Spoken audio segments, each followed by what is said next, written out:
Hidup dapat terus, bahkan setelah kematian. Dokter menemukan bukti ilmiah bahwa otak manusia dapat terus bekerja setelah mereka mati secara klinis. Seorang pasien menunjukkan aktivitas otak selama 10 menit setelah jantungnya berhenti. Demikian Daily Mail 8 Maret 2017 menyebutkan. Para ilmuwan dari University of Western Ontario, Kanada, mempelajari kasus yang luar biasa dari seorang pasien yang terus melepaskan semburan gelombang delta setelah dinyatakan meninggal.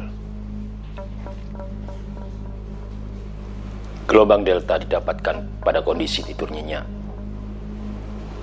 Dan dokter Kanada mempelajari aktivitas otak pada 4 pasien jantung dalam perawatan intensif setelah mati melalui mesin pendukung kehidupan. Otak tidak aktif mendahului jantung berhenti pada 3 dari 4 pasien. Namun, dalam salah satu pasien, satu semburan gelombang delta bertahan setelah jantung berhenti. Dan pasien itu mati secara klinis. Dokter di unit perawatan intensif Kanada menggambarkan kasus tersebut luar biasa dan tidak dapat dijelaskan. Dari peneliti, University of Western Ontario, Kanada menilai impuls listrik di otak berkaitan dengan detak jantung seseorang. Setelah terapi penunjang kehidupan dihentikan, pada suatu pasien satu semburan gelombang delta bertahan setelah berakhirnya kedua irama jantung dan tekanan darah arteri, kata para peneliti. Ada perbedaan yang signifikan dalam aktivitas listrik di otak antara periode 30 menit sebelum dan periode 5 menit setelah jantung berhenti. Sulit untuk mengandalkan secara fisiologis untuk kegiatan otak ini, mengingat bahwa itu terjadi setelah kehilangan sirkulasi berkepanjangan. Itu menurut kertas yang diterbitkan di Pusat Informasi Nasional untuk Bioteknologi.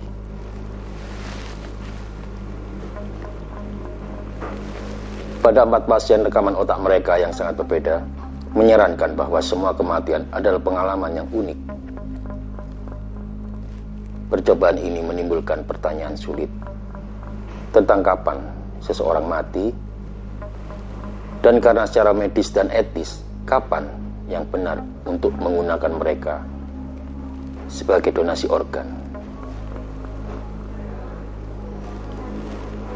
Sebanyak 1/5 dari orang-orang yang bertahan hidup setelah serangan jantung melaporkan telah memiliki pengalaman dunia lain ketika diambang mati klinis. Namun para ilmuwan mengatakan itu terlalu dini untuk berbicara tentang apa ini bisa berarti untuk pengalaman pasca kematian.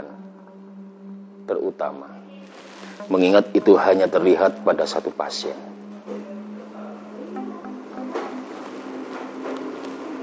Pada 2013, fenomena serupa diselidiki pada percobaan pada tikus yang jantungnya berhenti.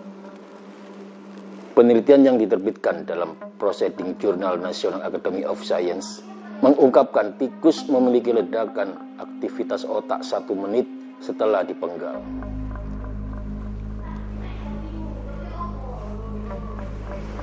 Pola aktivitas mirip dengan yang terlihat ketika binatang sepenuhnya sadar, kecuali sinyal yang terjadi hingga 8 kali lebih kuat. Para peneliti mengatakan bahwa otak sangat aktif pada detik setelah jantung berhenti, menunjukkan fenomena tersebut dalam dunia fisik, bukan alam spiritual.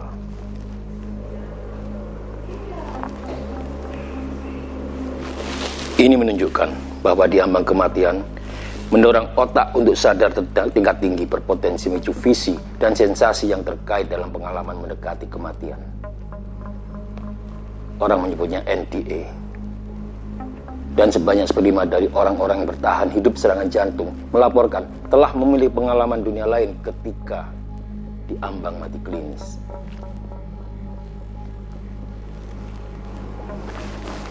Biasanya NDE melibatkan perjalanan melalui terowongan menuju cahaya yang kuat, yang terpisah dari tubuh, menemui orang-orang tercinta yang lama meninggal atau malaikat, dan menjalani semacam penghakiman. Beberapa muncul dari NDE sebagai mentransformasikan individu dengan pandangan yang benar dan berubah pada kehidupan atau keyakinan baru dalam agama.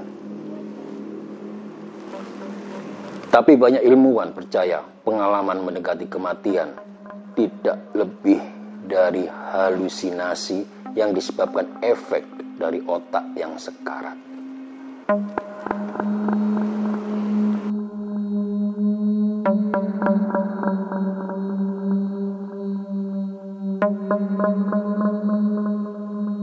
Fenomena tentang kematian dan apa yang terjadi setelah kematian sampai sekarang menjadi sebuah pertanyaan yang rumit dan tidak bisa dijawab.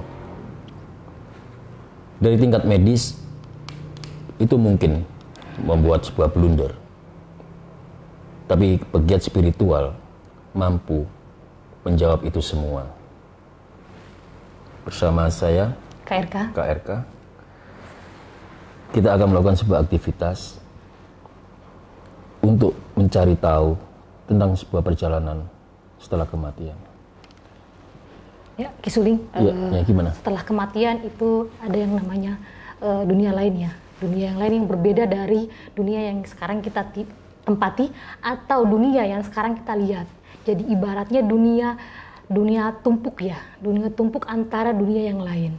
Jadi ada beberapa manusia yang bisa melihat, ada pun yang nggak bisa melihat. Jadi intinya yang bisa melihat ini yang mempunyai kelebihan lebih bisa dibilang mata ketiga ya. Nah, tumpuknya penglihatan manusia tersebut itu bisa melihat makhluk astral tersebut seperti itu, Suling. Yeah. Nah, kita akan mengundang salah satu hantu atau salah satu ruh setelah kematian. Yeah. Metode ini saya pakai dengan memanggil atau mengungkap faktanya ya, Ki Suling ya. Kita akan buka dari sini, mungkin Ki Suling bisa menarik ya. Yeah. Akan saya tarik ini.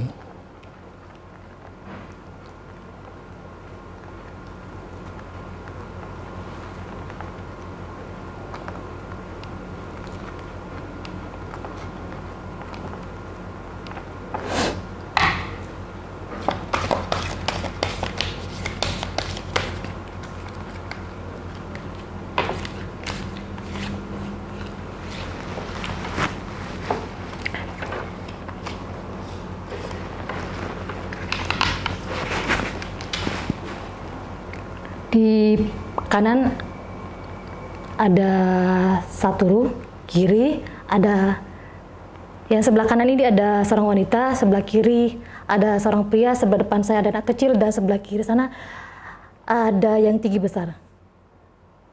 Di depan dekat pintu ada satu lagi, mungkin salah satunya bisa masuk ke sini atau memperlihatkan sosoknya. Atau pas yang salah satu yang ada di bawah meja ini, silahkan.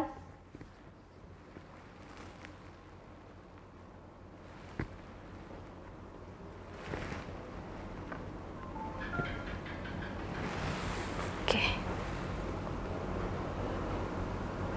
Sosok yang kita dapat ini yang dari bawah meja, yang tidak begitu nampak ya, Ki Sulingnya. Benarnya.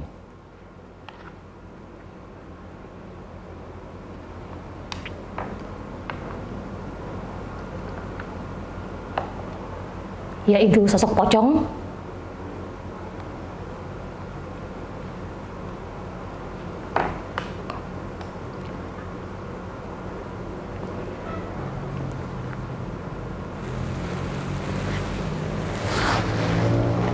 Apakah kau seorang laki-laki? Dia seorang laki-laki.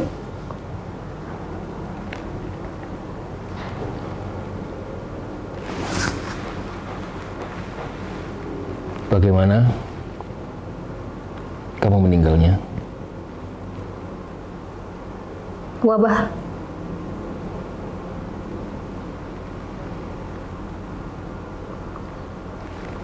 Usia berapa kamu meninggal?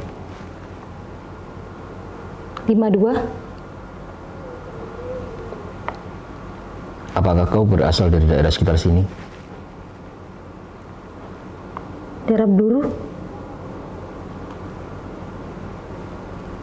Apa pekerjaanmu sebelum meninggal?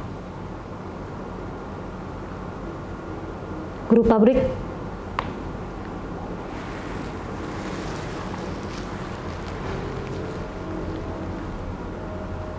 Bisa diceritakan bagaimana proses meninggalnya?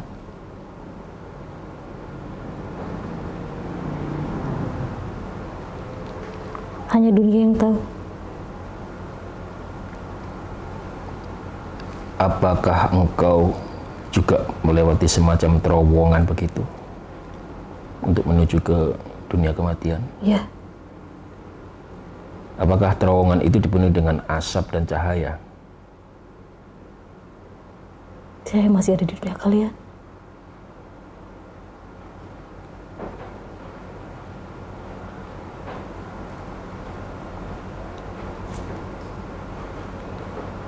Setelah meninggal,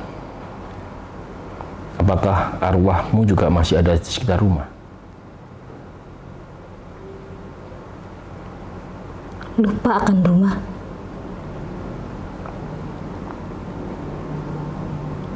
Tidak ada yang melihat. Sepi, gelap, jalan berbuntu.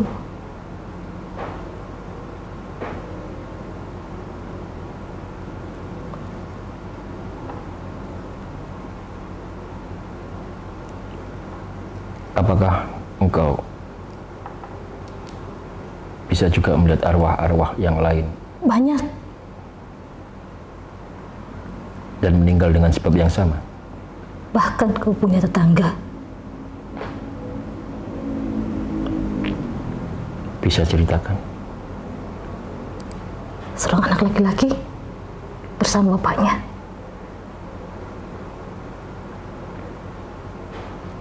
Apakah mereka dalam sebuah frekuensi yang sama? Ya, tidak jelas. Bisa bertemu? Hanya menatap, kosong. Tidak bisa komunikasi? Ya.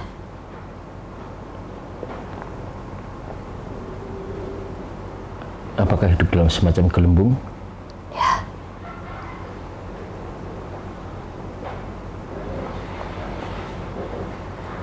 Kenapa kau ada di sini dan masuk dalam acara kami? Apakah ada sesuatu semasa hidup yang belum selesai? Setiap melintas beliau di jalan, saya selalu mengikuti beliau.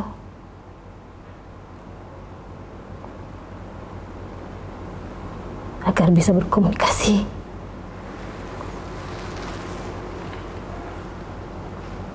Apa yang belum selesai semasa dunia? Tanggung jawab terhadap keluarga. Kenapa keluargamu? Mereka butuh makan, butuh hidup. Apakah selama ini hanya dari kau untuk nafkahnya? Ya. Apakah kau bisa melihat kondisi keluargamu sekarang? Ya. Seperti apa? Mereka melakukan aktivitas seperti biasa. Mereka sedih.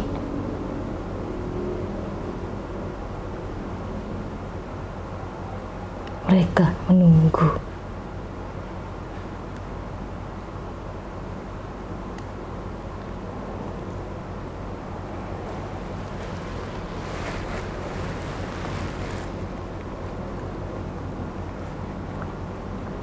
Saya ucapkan terima kasih atas kedatangan Anda di sini, Sumarno, dan Al-Fatihah untuk Anda. Tenang di alam sana.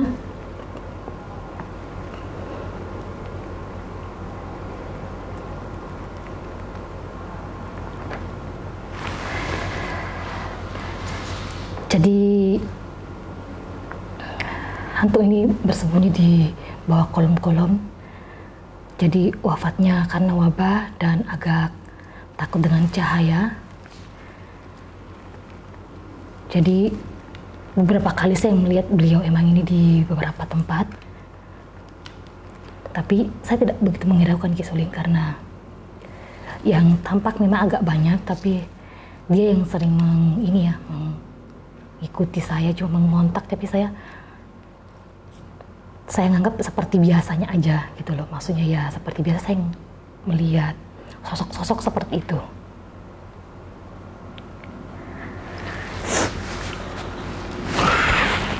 Saya nggak bisa berkata-kata ini, karena dari komunikasi yang barusan kita lakukan itu begitu banyak kematian di sekitar kita itu ya. Jadi bagaimana ya untuk menggambarkannya itu sangat sulit sekali. Sebuah kemirisan yang mudah-mudahan cepat berakhir dan kemudian mereka yang ditinggalkan ini mampu secepatnya bangkit dan berbaiki. Ya, jadi kita mengundang di sini sekarang jadi ada 8 di sini, ada 9 ini di sisi kita ini, banyak sekali ya kisahnya sekarang ini. Punggung saya raya kakak. Ya panas. Panas berat di sini, auranya kurang pengap ya.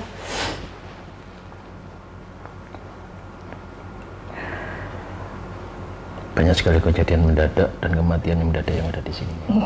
Dan bumi diselimuti dengan aura kematian. Di bumi kita di sini yang namanya bumi di atas ini ada begitu banyak ruh, atau saya sebut hantu karena dia tidak bisa sempurna ya, atau tidak bisa ke alam sana Ki Suling, seperti itu. Di alam kubur pun mereka sepertinya enggan di dalam situ.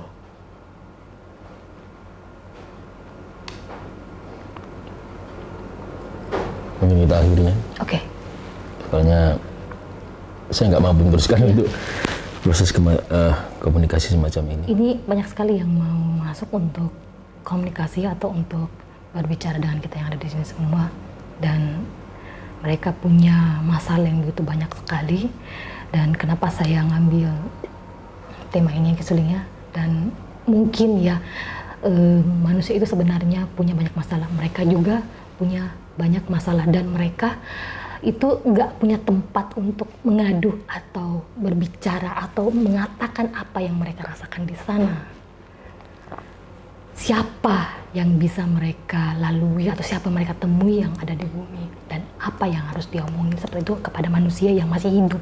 Mungkin mereka mau memberikan pesan kepada kita untuk keluarga mereka atau untuk apa yang dia rasakan pada saat kematian di sana dan apa yang harus dia lakukan. Ibaratnya itu terlunta-lunta. Terima kasih atas perhatiannya. Saya Ki Suling dan Kanjeng Ratu Kahuripan. Rasanya kami berdua tidak mampu untuk meneruskan dialog dari Bapak yang tadi. Mohon maaf kawan-kawan. Terima kasih. Jangan lupa like, subscribe, ketik tombol lonceng. Dan terima kasih. Terima kasih.